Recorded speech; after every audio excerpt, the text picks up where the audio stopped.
any students found with deadly weapon and firearms inside the school, expulsion proceedings will proceed.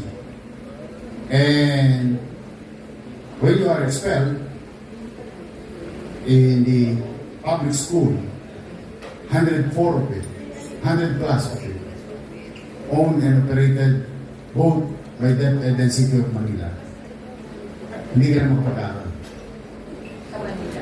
Sa Manila. Punta ka Caloocan, punta ka Quezon City, punta ka sa Manila. No. Then you will never have the privilege of being accepted to PLN and UDM for free tertiary education. That's one part.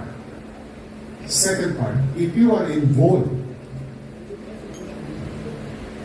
in riots and rumble outside of schools in a period of time and officially documented by barangay or police, if you will, in blatter na rin mo, you will be expelled in Manila. Pwede ka pa rin mag-aaral. Ulitin ko, doon ka sa labas ng Manila.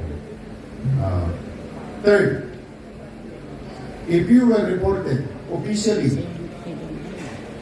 bullying one person inside the institution, you will be processed for expulsion and pay the same price and gravity of penalty